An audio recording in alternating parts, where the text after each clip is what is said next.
नमस्कार, मी सुजाता स्वागत करते तुमचं आपल्या यूट्यूब चॅनलमध्ये. तर आज आपण बनवत आहोत पालक पराठा. त्यासाठी मी इथे एका भांड्यामध्ये थोडंसंच पाणी घेतलेलं आहे. अगदी थोडंच पाणी घ्यायचं आहे कारण पालकलासुद्धा पाणी सुटतं. आणि इथे मी पालक व्यवस्थित स्वच्छ धुवून घेतलेला आहे. याला आपण झाकण लावून असंच वाफेवरती शिजवायचं आहे. आता हा पालक जरी दिसायला जास्त वाटत असला तरी हा शिजल्यानंतर कमी होणार आहे.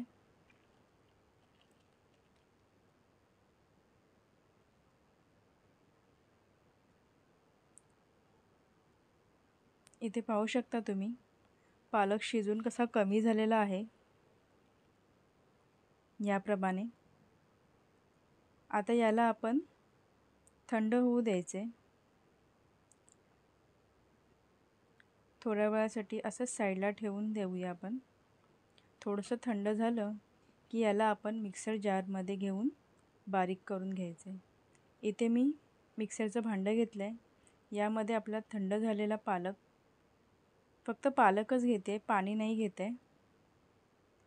अशा प्रकारे जारमध्ये फक्त पालक घ्यायचं आहे आपल्याला. हे पाणी आपण पीठ मळताना पुन्हा वापरणार आहोत, त्यामुळे आता याला असं साईडला ठेवून द्यायचं आहे. आता यामध्ये मी टाकणार आहे 4 हिरव्या मिरच्या, 7-8 लसूण पाकळ्या आणि एक आल्याचा तुकडा छोटासा. याला आपण बारीक पेस्ट करून घेऊया. इथे माझी पेस्ट तयार झालेली आहे. याप्रमाणे आपल्याला बारीक करून घ्यायचं आहे. आता इथे मी एका भांड्यामध्ये गव्हाचं पीठ घेतलेलं आहे आणि यामध्ये आता आपण टाकणार आहोत जिरा पावडर, धना पावडर, हळद आणि चवीनुसार मीठ. हे सगळे मसाले टाकून झाल्यानंतर आपण जी बारीक केलेली पेस्ट होती पालकची ती आपण यामध्ये ओतणार आहोत. आणि पालकमधलं उरलेलं जे मगाशी पाणी ठेवलेलं आपण ते मी इथे जारमध्ये ओतून ते इथे वापरलेलं आहे. आता यामध्ये आपण 1 चम्मच तूप वापरणार आहोत आणि याला व्यवस्थित मळून घ्यायचे आहे. याप्रमाणे पाणी जर आपल्याला वाटलं टाकायची गरज आहे तर मग आपण ॲड करू शकतो.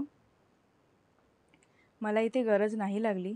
जेवढं पाणी मी घेतलेलं त्याच्यामध्येच माझं इथे कणिक मळून झालेलं आहे. याप्रमाणे आता याला आपण असेच 10 मिनिटासाठी झाकून ठेवायचं आहे. 10 मिनिटानंतर आपण याला ओपन करूया. हे पहा याप्रमाणे. आता याला आपण अजून 1 चम्मच तूप घेऊन ह्याला मी अजून थोडंसं मळून घेणार आहे. या प्रकारे अजिबात पीठ हाताला चिटकत नाही आहे. आपलं जे कणिक आहे ते खूप छान झालेलं आहे. हे पहा अगदी छान मऊ झालेला आहे गोळा. याप्रमाणे मी हे पुन्हा एकदा मळून घेतलं आहे. हे पहा सॉफ्ट झालेलं आहे. आता याचा गोळा करून घ्यायचा आहे आपल्याला छोटा. याप्रमाणे आणि आता आपण याला लाटून घेऊयात.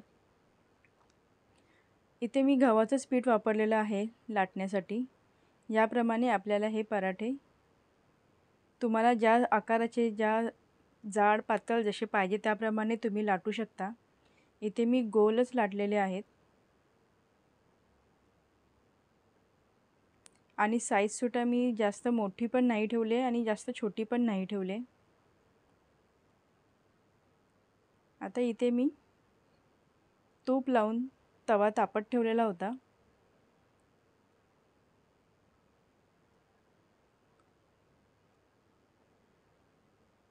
एक साईडने व्यवस्थित शेकल्यानंतर याला आपण पलटून घेऊया. याप्रमाणे याला दोन्ही साईडने व्यवस्थित शेकल्यानंतरच आपण शेवटी तूप लावणार आहोत.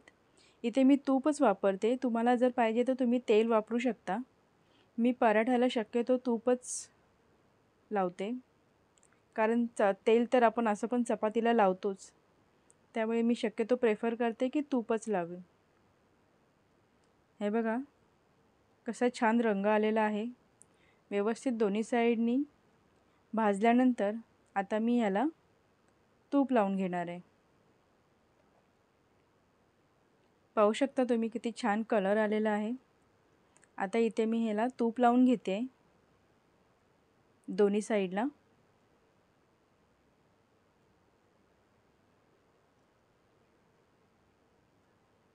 तूप लावताना जी फ्लेम आहे गॅसची ती लोच ठेवायची.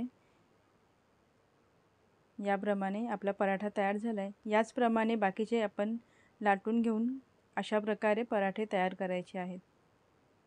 पाहू शकता तुम्ही किती छान आपले पराठे तयार झालेत. इथे हा माझा मुलगा पराठे एन्जॉय करतोय. त्याला खूप आवडतात असे पराठे. तर तुम्ही पण नक्की ट्राय करा आणि कसे झालेत हे मला नक्की कळवा खाली कमेंट करून. रेसिपी आवडली असल्यास लाईक करा, कमेंट करा आणि चॅनलला सबस्क्राईब करा. पुन्हा भेटू एका नवीन व्हिडिओमध्ये. धन्यवाद.